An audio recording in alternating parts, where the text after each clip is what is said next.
ಅವರಿವರ ಹೆಸರೇಳಿ ಖಾಸಗಿ ಸಂಸ್ಥೆಗಳು ಜನರಿಗೆ ಮೋಸ ಮಾಡುವುದು ಸರ್ವೇ ಸಾಮಾನ್ಯ. ಆದರೆ ಕುಮಟಾದಲ್ಲಿ ನಿವೃತ್ತ ಉದ್ಯೋಗಿಯೊಬ್ಬರು ಬಸ್ ಬಾಡಿಗೆ ನೀಡೋದಾಗಿ ಕೆಎಸ್ಆರ್ಟಿಸಿಯೇ ವಂಚನೆ ಮಾಡಿದ್ಯಂತೆ. ಆ ಕುರಿತ ಒಂದು ವರದಿ ಇಲ್ಲಿದೆ.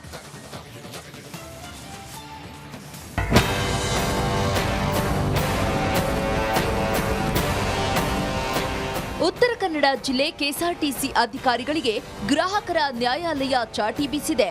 ಕುಮಟಾದ ವ್ಯಕ್ತಿಯೊಬ್ಬರಿಗೆ ತೊಂದರೆ ಮಾಡಿದ ಅಧಿಕಾರಿಗಳಿಗೆ ತಕ್ಕ ಶಾಸ್ತಿಯಾಗಿದೆ.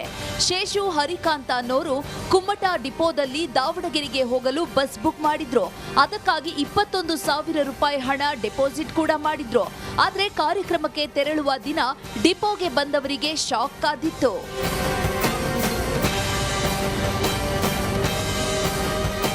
ಕಾರ್ಯಕ್ರಮಕ್ಕೆ ಹೋಗಲು ಸಿದ್ಧರಾಗಿ ಬಂದವರಿಗೆ ಬಸ್ ನೀಡಲು ಡಿಪೋ ಮ್ಯಾನೇಜರ್ ನಿರಾಕರಿಸಿದ್ದಾರೆ. ಎಷ್ಟೇ ಕೇಳಿಕೊಂಡ್ರೂ ಬಸ್ ನೀಡಿಲ್ಲ.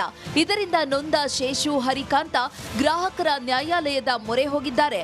ಇದೀಗ ಗ್ರಾಹಕರ ನ್ಯಾಯಾಲಯ 21,000 ರೂಪಾಯಿ ಡೆಪಾಸಿಟ್ ಹಣಕ್ಕೆ 7% ಬಡ್ಡಿ ಮತ್ತು 50,000 ರೂಪಾಯಿ ಪರಿಹಾರವನ್ನ ನೀಡುವಂತೆ ಆದೇಶಿಸಿದೆ.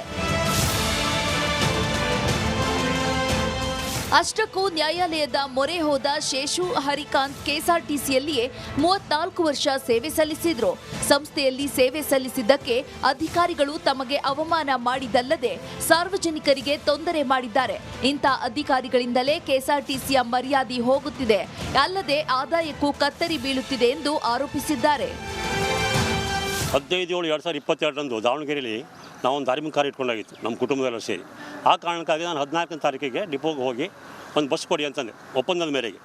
ಸರಿ ಅಂತೇಳಿ ಬುಕ್ ಮಾಡ್ಕೊಂಡು 21,000 ರೂಪಾಯಿ ತುಂಬಿಸ್ಕೊಂಡು ನನ್ನ ಹತ್ರ.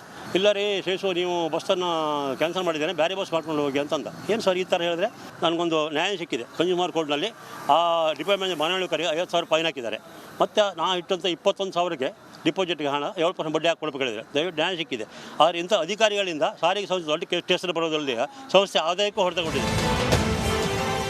ಒಟ್ನಲ್ಲಿ ಬಸ್ ನೀಡೋದಾಗಿ ಹೇಳಿ ಪಂಗನಾಮ ಹಾಕಲು ಹೊರಟ ಅಧಿಕಾರಿಗಳ ಮುಖವಾಡ ಕಳಚಿ ಬಿದ್ದಿದೆ. ಸದ್ಯ ಅಧಿಕಾರಿಗಳಿಗೆ ನ್ಯಾಯಾಲಯ ತಕ್ಕ ಪಾಠ ಕಲಿಸಿದ್ದು ಮುಂದೆಯಾಗುವ ಎಡವಟ್ಟುಗಳಿಗೆ ಪಾಠದಂತಾಗಿದೆ.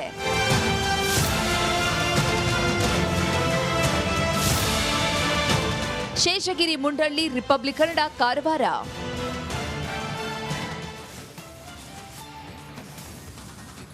ಮಂಗಳೂರಿನ ಪ್ರಸಿದ್ಧ ಪಿಲಿಕುಳ ಜೈವಿಕ ಉದ್ಯಾನವನ ಹೊಸ ಹೆಗ್ಗಳಿಕೆಗೆ ಪಾತ್ರವಾಗಿದೆ. ಒಂದೇ ತಿಂಗಳಲ್ಲಿ 15 ಪ್ರಾಣಿ ಪಕ್ಷಿಗಳಿಗೆ 160 ಮರಿಗಳ ಜನನವಾಗಿದೆ. ಈ ಮೂಲಕ ದೇಶದಲ್ಲೇ ಪ್ರಸಿದ್ಧ ಸಂತಾನಾಭಿವೃದ್ಧಿ ಉದ್ಯಾನ ಎಂಬ ಖ್ಯಾತಿಯನ್ನ ಗಳಿಸಿದೆ.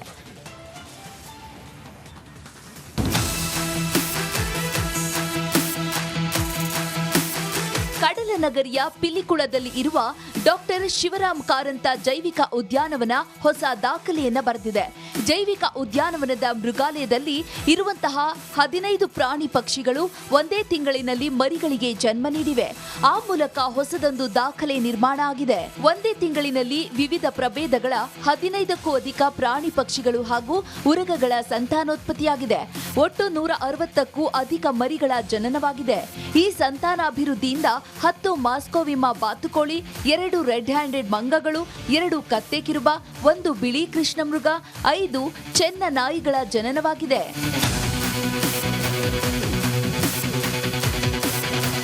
ನಾಲ್ಕು ನೀಲಗಾಯ್, 1 ನೀರಾನೆ, 3 ಬರಿಂಕಗಳು, 3 ಗೋಲ್ಡನ್ ನರಿ, 10 ಚಿಟ್ಟೆ ಜಿಂಕೆಗಳು, 5 ಕೃಷ್ಣ ಮೃಗ, 2 ಕಾಡು ಕುರಿಗಳು, 5 ಮರ್ಪ ಮೊಸಳೆಗಳು, 103 ನೀರು ಹಾವು ಸೇರ್ಪಡೆಯಾಗಿ ಹೀಗೆ ಒಟ್ಟು ಮೃಗಾಲಯದಲ್ಲಿ 160ಕ್ಕೂ ಅಧಿಕ ಮರಿಗಳ ಜನನವಾಗಿದೆ. ಬ್ರೆಜಿಲ್ನ ಮೋರಮೊಸೆಟ್ ಕಪಿ, ದಕ್ಷಿಣ ಅಮೆರಿಕಾದ ಅಳಿಲು ಮಂಗಗಳು ಮರಿಗಳನ್ನ ಹಾಕಲಿದ್ದು 2 ಕಾಳಿಂಗ ಸರ್ಪಗಳು ಮೊಟ್ಟೆ ಇಡಲು ಸಿದ್ಧವಾಗಿವೆ. ರಾಕ್ ಹೆಬ್ಬಾವು, ರೇಟಿಕುಲಟೆ ಹೆಬ್ಬಾವುಗಳು ಮೊಟ್ಟೆ ಇಡಲು ಆರಂಭಿಸಿದೆ. ಮರಿ ಹಾಕಿದ ಅಷ್ಟು ಮರಿಗಳನ್ನ ಸದ್ಯ ಮೃಗಾಲಯದಲ್ಲೇ ಆರೈಕೆ ಮಾಡಲಾಗ್ತಿದೆ. ಮರಿಗಳು ದೊಡ್ಡದಾದ ಬಳಿಕ ಕೆಲವನ್ನ ಕಾಡಿಗೆ ಬಿಡಲು ಹಾಗೂ ಕೆಲವನ್ನ ಬೇರೆ ಮೃಗಾಲಯಕ್ಕೆ ನೀಡಲು ತೀರ್ಮಾನಿಸಲಾಗಿದೆ. ಕ್ಯಾಮ್ರಾ ಪರ್ಸನ್ ದಿವಾಕರ್ ಪದ್ಮುಂಜ ಜೊತೆ ದಿನೇಶ್ ಕಾಶಿಪಟ್ಟ, ರಿಪಬ್ಲಿಕ್ ಕನ್ನಡ, ಮಂಗಳೂರು.